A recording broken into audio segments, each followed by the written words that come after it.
And your name? My name is Harold Rosenberg. I am a native of Chicago, Illinois, originally. I was born in Chicago in June 1923, so that means I just recently celebrated my 80th birthday. I was educated in the public schools of Chicago, and that included, very interestingly, for a Daytonian, the City Junior College, which was the only public college in Chicago at that time.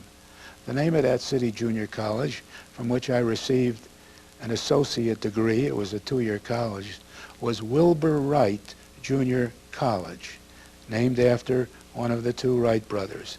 The other one, Orville Wright, was still alive at that time, at the time I attended. When I was a junior studying chemistry, because that was my ambition and goal, to be a chemist, Pearl Harbor was attacked on December 7th, 1941, as we all know. And shortly thereafter, I enlisted in the ERC, the Enlisted Reserve Corps of the Army, with the intention of being sent back to college under the ASTP program, the Army Specialized Training Program, which was a program for college students in their junior and senior years studying one of the engineering fields or sciences. However, although enlisting in 1942, I wasn't called to active duty till 1943.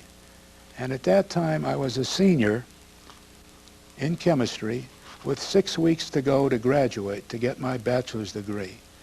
And the Army absolutely refused my request for a 6-week extension on the call-up. And therefore, I wasn't able to get my degree, which would have enabled me to earn a commission in the Chemical Warfare Service had I received it. That was what I was very interested in. However, I didn't feel badly about it because under the ASTP program, student soldiers were to be sent back to college to complete their studies. So after basic training, which was a requirement before going back to college under the ASTP, I was supposed to be enrolled in a chemistry curriculum. But before being sent off to college from my basic training camp, and I want to mention something about that in a moment, I was told that the chemistry program had been abolished and there were no more openings for chemistry students. And therefore, I was to be sent to study chemical engineering. Well, I was no engineer, but I didn't have a great choice. Now, I mentioned that before going off to college, I went through basic training. It was at Camp Fannin, Texas. Camp Fannin was located near Tyler, Texas, and it was often described as the hellhole of the Southwest. I know other training camps were also so described, but I can tell you that I was at Camp Fannin on the day we broke the United States temperature record up to that time. 129 degrees, 129. On that day,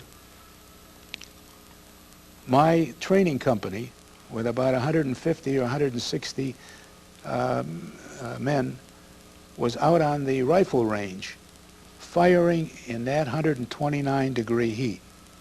Now I can tell you 129 degree heat turns everything white because of all the salt coming out of your body with that intense perspiration.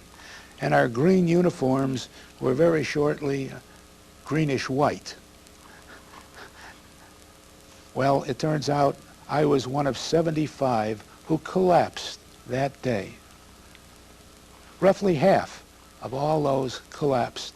And I woke up in a shallow pool of water with my head resting on the outside wall of the pool, and my head being held by a medical corpsman, stripped of all clothes, with my body floating in the water, with cakes of ice bouncing up against my feet. That was the method they used to cool these soldiers down who had collapsed. I'd been unconscious, and when I was finally awakened and pulled out of the pool, a chaplain came up to me and he asked me if I knew who the soldier was 2 bodies over.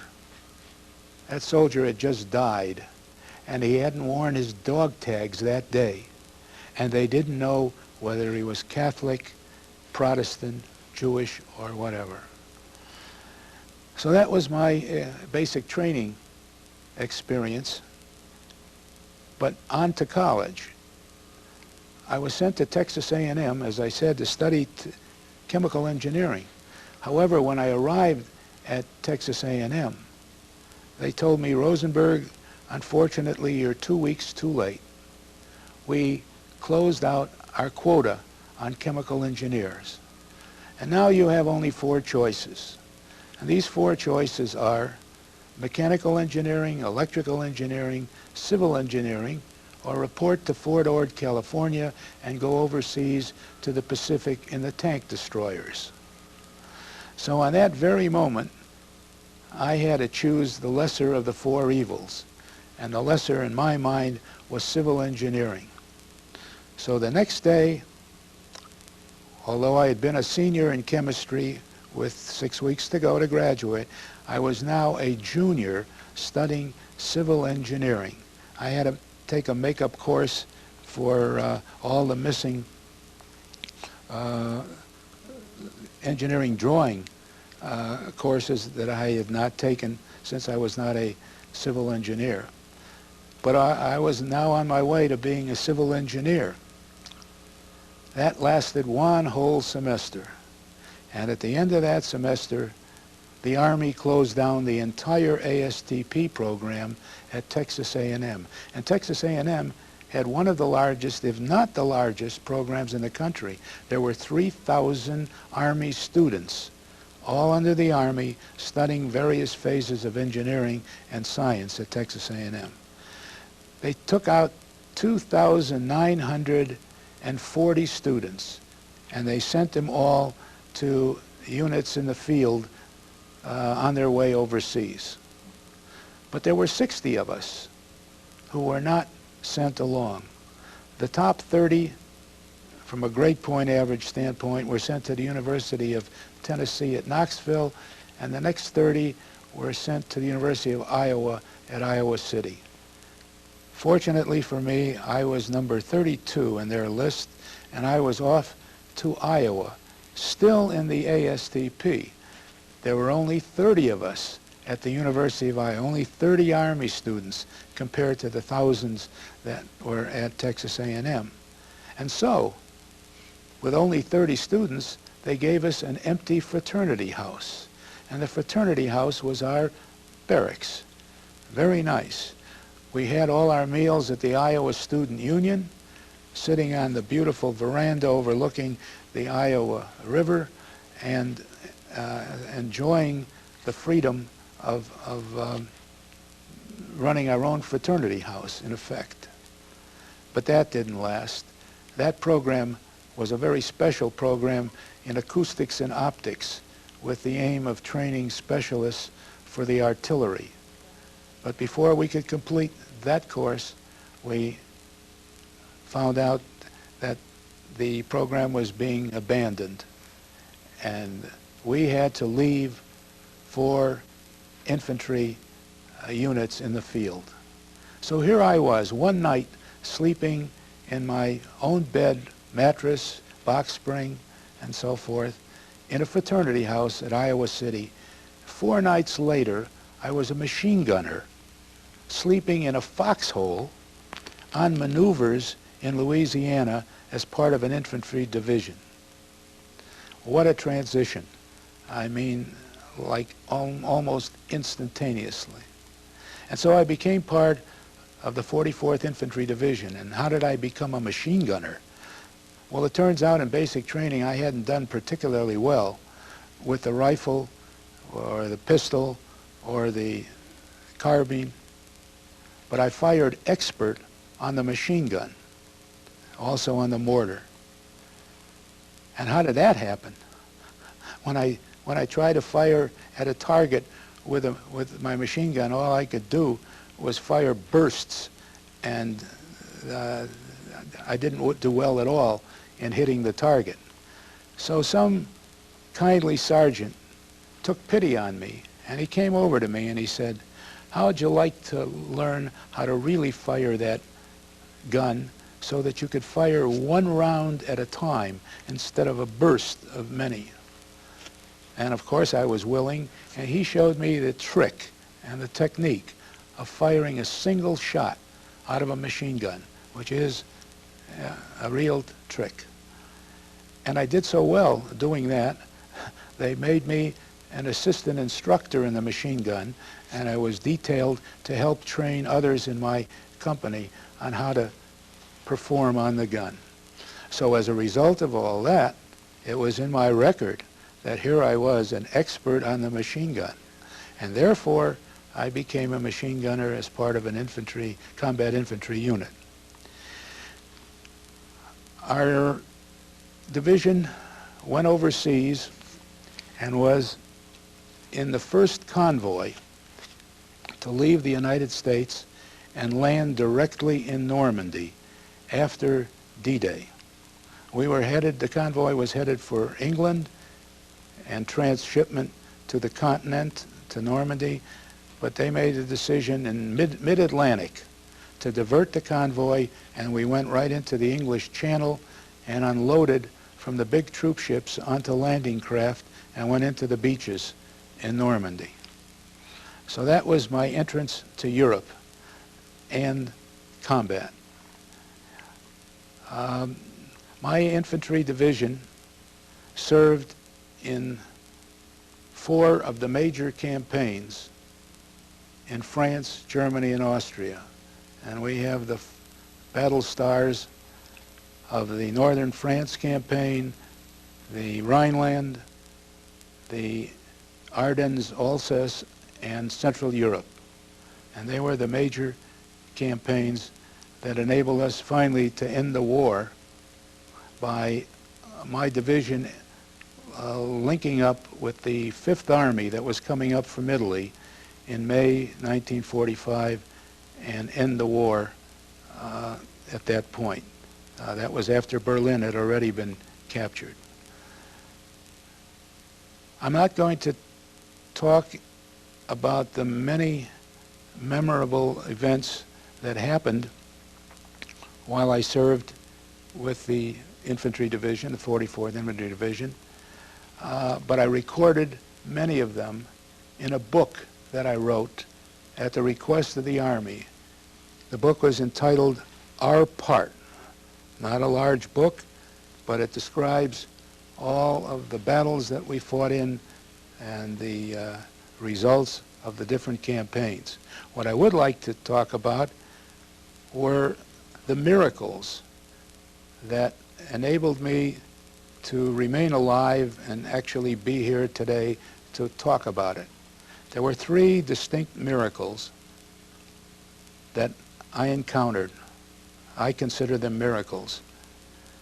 Somebody was watching over me during these three miracles, because otherwise I felt I would never have been around to tell the tale. The first of the miracles I call the Schmeisser bullet miracle. A Schmeisser is a German machine pistol. That's the name for a machine pistol. It's an automatic weapon with a clip that holds 20 rounds, I believe. We didn't have such a weapon until late in the war, but the Germans did. And it was that weapon that was involved in this miracle. My mortar squad was sent out as part of a reconnaissance combat patrol one day to seek out the Germans in front of our lines. We had been told that the Germans had withdrawn some distance in that sector. What we didn't know was whether they had withdrawn a kilometer or two to behind a single village, or go on a few more kilometers to a second village and on to a third. There were three villages connected to each other, three French villages, all connected by a single roadway. And our job was to find out exactly where the Germans were. This patrol consisted of a rifle platoon, a single machine gun squad from our weapons platoon, and a single mortar squad, 60 millimeter mortar squad. I was in the mortar squad, and we were in support of this rifle platoon. Well, we went through the first village and could find no one in the village. No Germans and no Frenchmen. They had all fled. It was deserted. And we were very happy. Then we went on to the second village. We entered the second village and appeared to be exactly the same. Completely deserted. French villagers had all run off because of the shelling and the fighting. And we were halfway through that village, a little way past the halfway mark. And we had just passed a church in the center of the village that had a tall steeple on it. And as we went past that church and the steeple, and all of us had crossed beyond the church, a German sniper opened up with a Schmeisser pistol from the steeple, aiming at our backs, because we were all down below and we had just passed in front of him. When that Schmeisser went off, everyone dropped to the ground and tried to get out of the line of fire, get off the roadway, because we were walking up a roadway in two files, one on each side of the roadway. I was on the left side of the roadway, and I was trying to crawl out of the line of fire. But there was a swamp right next to the roadway, and slowly I was working my body into that swamp in order to get out of the line of fire. Fortunately, that day, in addition to our weapons platoon squads, we had a forward artillery observer who came with us. And he got on his radio and called back the coordinates for that position and called for artillery fire. I can still remember one shell coming in back of the church, another one coming in front, and almost hitting some of our men, and the third one right on top of the steeple, and the steeple and its sniper was knocked out completely. Well, we were all happy that that had been taken care of. We went on a little further and found out that indeed there were Germans in the next village, and we didn't stay around to encounter them in any combat. When we returned to our positions, and I was ready to climb back into my foxhole, my foxhole buddy said to me, "Harold, you got a hole in your vest." Now, what kind of vest was that? Not like the vests that our soldiers wear in Iraq today, which are Kevlar bulletproof vests. We didn't have such vests in World War II. This is a special vest that only those in mortar squads wore. They fit over your head. They had a front and back, were tied at the sides, and they had 3 pockets in the front and 3 pockets in the back, large pockets, in which you put mortar shells. Because when we went into combat, we were on foot, and nobody was coming along to bring all this ammunition. We were carrying our own ammunition. Everyone had a vest. Whether it was his job to be an ammunition bearer or not, we had to carry those shells in. So I had 3 shells in front and 3 on my back in this vest. Well, I started to take off that vest. But before I did, my buddy pulled out a shell where the hole had gone through. The shell had gone through, the bullet had gone through the vest into the shell case, and that shell case was right up against my back in the region of my heart, but on my back. And the only thing that stopped it was one of the fins of the mortar shell, prevented it from going into me. If it had been another inch to the right, I'm sure I would have been a goner. And so we have that deflected bullet. The bullet was still there. Pull out the bullet, and we have it at home on display. So that was the first miracle. The second miracle was a miracle of friendly fire, or a missed target. In the Gulf War, we heard about many cases of victims of friendly fire, our men being shot by other Allied troops.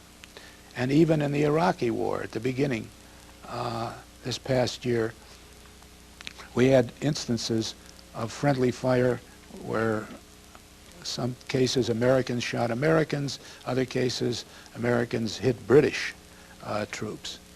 Well, in World War II, I was a victim of friendly fire. And how did that happen? At the time this occurred, I was a forward observer in front of the American lines directing mortar fire. I was an acting squad leader at the time, and each of our squad leaders of the mortar squads took 2-hour turns sitting out in a foxhole with field glasses overlooking the German lines to see if there was any movement worthy of shell firing. And so early on, I think it was a March 45 morning, I was in my foxhole in this specially constructed forward observer hole. This is a deep hole, very deep, covered over with limbs from cut down trees, and then with dirt piled on top of all the limbs. And the purpose of that was to build a foxhole that could sustain a direct hit from an 88mm German shell, so that the mortar observer was quite safe, or the artillery observer, whoever occupied the hole, in such a position. Well, while in that hole, I heard overhead a squadron of P-47s passing over. Every morning we had supporting Air Corps flights of fighter bombers like the P-47 heading over our lines into Germany. We were not far from the Franco-German border at the time, and they were flying over looking for targets like troop trains, convoys of all types, tanks, anything worthy of being shot up, because in addition to the 4 machine guns that the P-47s had, I believe it was 4, they also carried a 500-pound bomb. And that 500-pound bomb was supposedly reserved for worthwhile targets. About 5 minutes after this squadron had passed over our positions, maybe 10 minutes, probably closer to 10, I hear the sound of a single plane overhead. Recognized it as a P-47 with its unique sound, and I figured it was one of the squadron who had aborted on takeoff with the rest of his flight because of some problem. That often happened, and here he was trying to catch up with them or continue on his own mission. Well, when this plane went overhead, I couldn't see him initially, but finally looking out, I saw him go down in a dive over the German positions.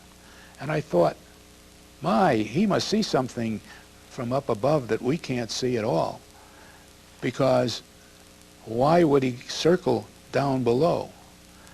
And then I heard him climb up from his circle and go into a dive. I heard the whistling sound as he went into the dive, and that was the last sound I heard before I woke up in the hospital.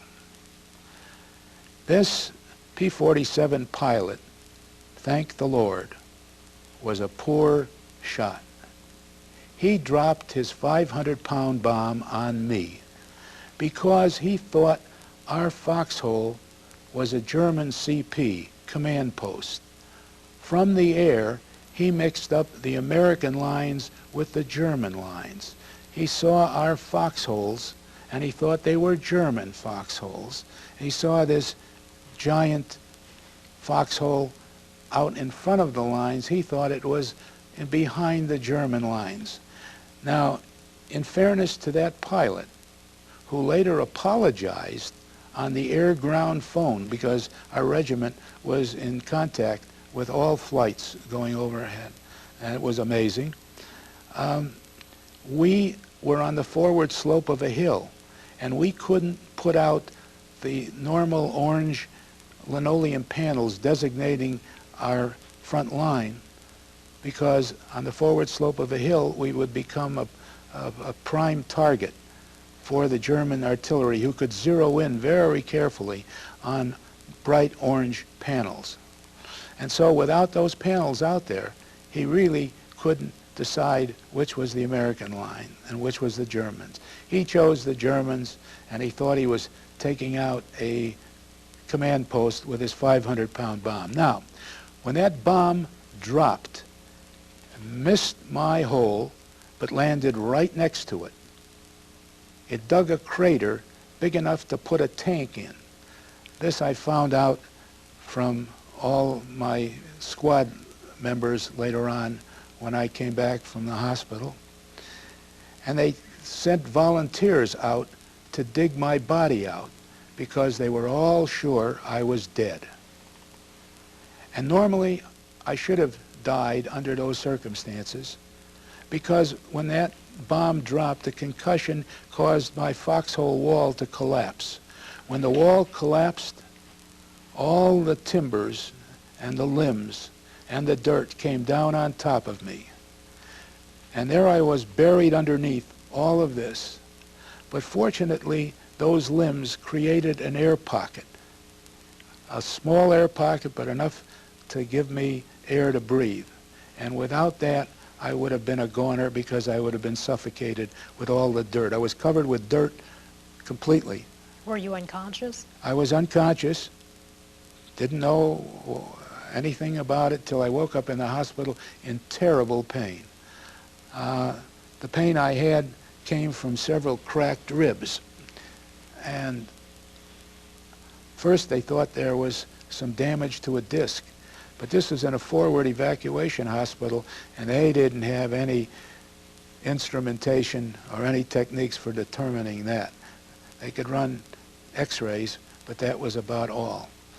Fortunately, the discs were not damaged or hurt, and I recovered from the cracked ribs. And so that was a miracle, that we had a poor shot for a pilot, and then I was able to survive a friendly fire incident. The last of the miracles was the miracle we call the Passover Pass to Paris miracle. This I described in an article about 8 years ago for the Dayton Jewish Chronicle, who wanted a story of the most memorable Passover event that anyone ever encountered, and they chose mine as the story to write up. Just before Passover in 1945, I received notice one day to report to our company command post. And when I got there, and we were in Germany at that time, I was informed that I had been nominated to receive a pass to Paris. No explanation of why, how, but I had to go on to the battalion headquarters, where I found out I was one of 3 selected out of the battalion to go to Paris immediately on a pass. I couldn't figure out, and nobody to this day ever explained to me why I received that pass, but I wasn't turning it down. And so, armed with cartons of cigarettes that we used in lieu of money then, and no money, but lots of cigarettes, without a helmet anymore, but with an overseas cap, I climbed onto a truck with the others, and we took off for Paris. We were at that time outside of Weinheim, Germany, getting ready to attack the Germans in Weinheim, when I left, crossed the Rhine again, and drove to a point where we picked up a military train, an army train that took us to Paris. When I got to Paris, they put us up in a beautiful hotel for combat veterans on leave, and I found out that the next day there were services for Passover to be held in the Great Synagogue of Paris. That was about a mile from my hotel, maybe a mile and a half at the most. And I walked over to that synagogue on the eve of Passover, Erev Passover, and there were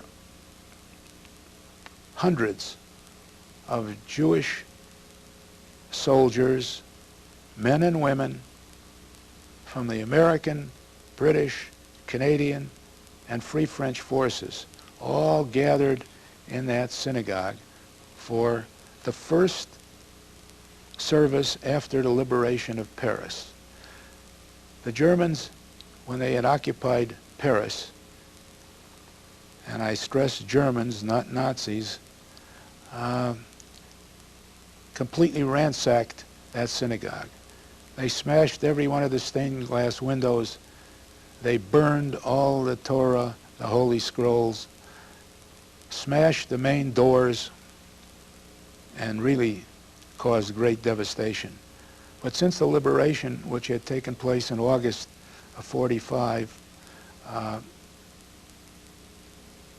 in August of 44, I'm sorry, until the spring of 45, they managed to renovate and replace a lot of that which had been destroyed.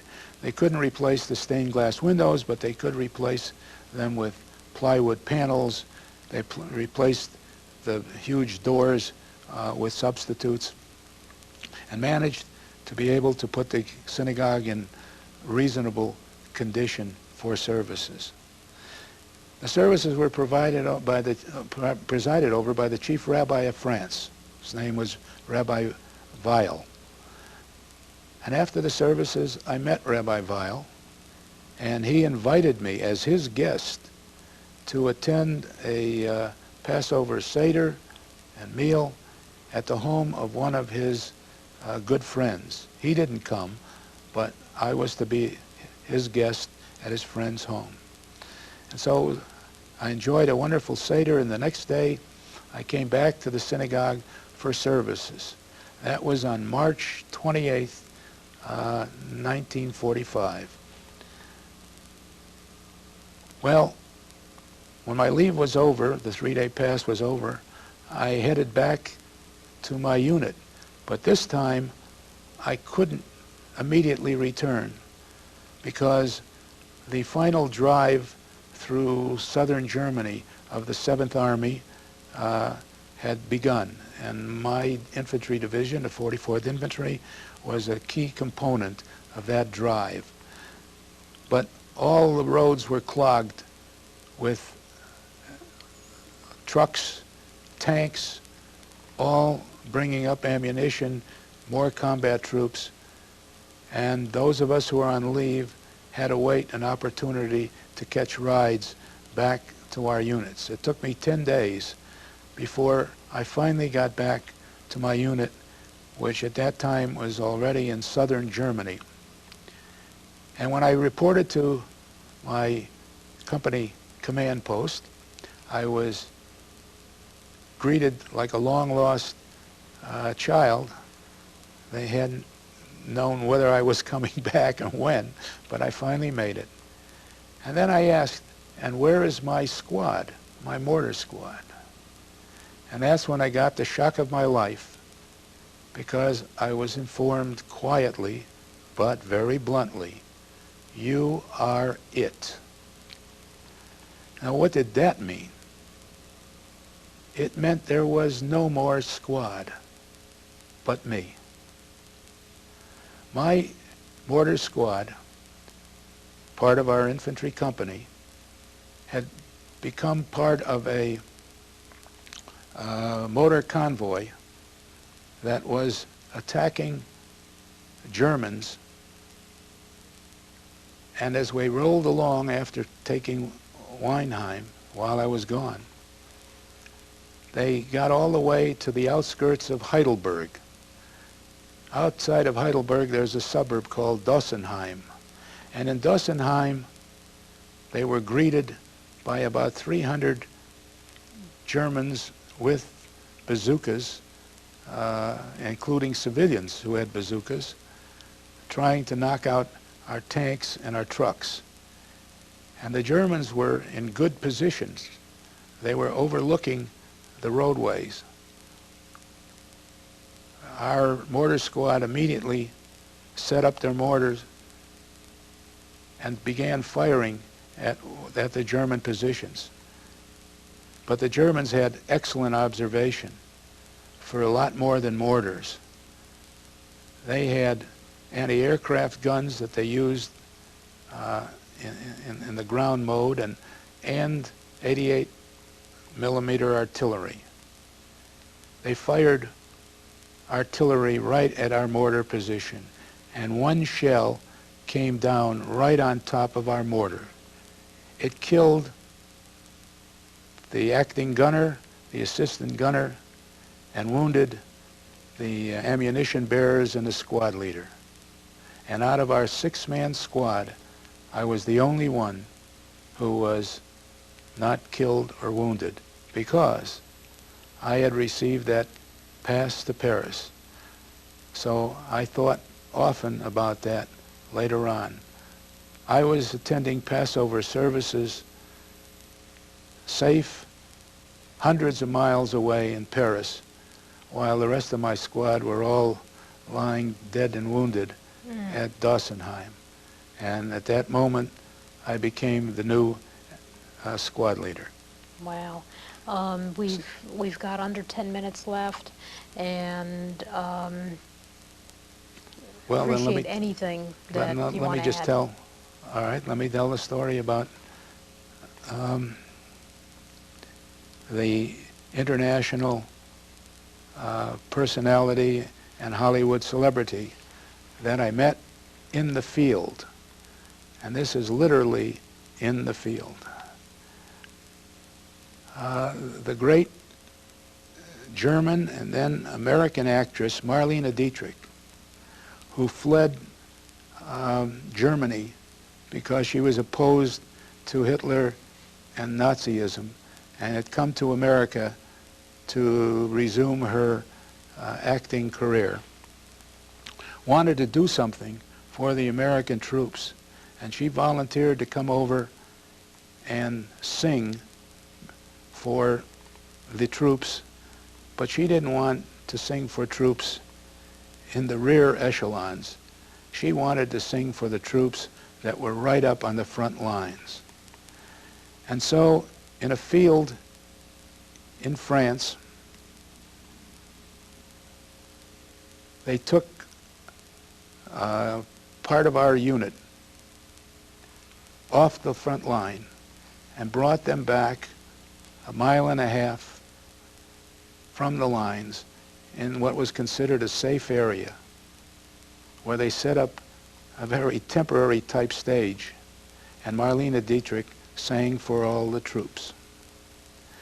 Now, when I heard that she was coming to sing for our infantry company, I asked my company commander whether they were going to present her with any gift, and especially flowers, which were given to performers like her. And he said, no, we hadn't planned to do anything for her, just thank her. I said, well, would you object if we went and tried to gather some flowers? And he said, I don't care, whatever you want to do would be all right with me if you can find some flowers. So I got a hold of my squad and told them that we should comb the fields looking for wildflowers to see if we couldn't put something together for her. And we did. And we put together a large bouquet of wildflowers. And I came to my company commander and told him we had these flowers and asked him if he wouldn't like to give them to her. He said, well, Rosenberg, since you gathered them, you give them to her. And so I had the great honor to present her with a bouquet of roses, wild violets, wild flowers of all types. I don't know truly what the variety was, but she was very appreciative. And as a result of her singing for our infantry division and for our regiment in particular, she decided to adopt us as her favorite military unit. And so when our division came home on our way to Japan in July of 1945, we came home on the Queen Elizabeth, the unbelievable voyage with 14,700 men on one ship. When I tell that to people, they don't believe it. How many They thought it was impossible. How many paying passengers? Normally the Queen Elizabeth, which was the largest ship in the world at the time and was used as a troop transport during the war, took in pre-war days roughly 2,000 passengers with a crew of about 1,000. And here we put 14,700 men on one ship in order to bring the entire unit home together, all together, closely together. And that's when our swimming pool on the Queen Elizabeth was stacked 7 high with bunks, and where I was overjoyed to be in a honeymoon cabin normally for 2, with only 11 in the cabin piled up on bunks, but with our own private washroom serving 11 other troops. And so that was the way we were stacked. Anyway, when this Queen Elizabeth arrived in New York Harbor and pulled into the docks, okay, there was Marlene Dietrich standing on the very front of the dock, up on a pedestal, to greet our regiment and our division. And we thought that was very, very nice. Do you want to point to any of the particular medals? You can hold them in your lap, or... The only thing I wanted to indicate about the medals here Hold them in your lap. is the one Higher. There you go. bar, this gold bar with a blue field, and that represents the Presidential Unit Citation. This is the highest honor that any unit could receive in World War II. And my infantry company got it for extraordinary bravery and courage in repelling 2 battalions of Germans together with 5 tanks who were trying to cut through and encircle the 7th Army lines in Alsace. And I consider this a great honor and the one award that I prized more than anything else. This ribbon, unlike all other ribbons, is not worn on the left side, but is worn on the right side of a uniform directly above the breast pocket. The other decorations were not as great as that one Presidential Unit Citation, in my opinion. And that was the only comment I had with regard to the award. Okay, Harold, thank you so much. This is You're quite welcome. a treasure of information. Okay, all right, you want me to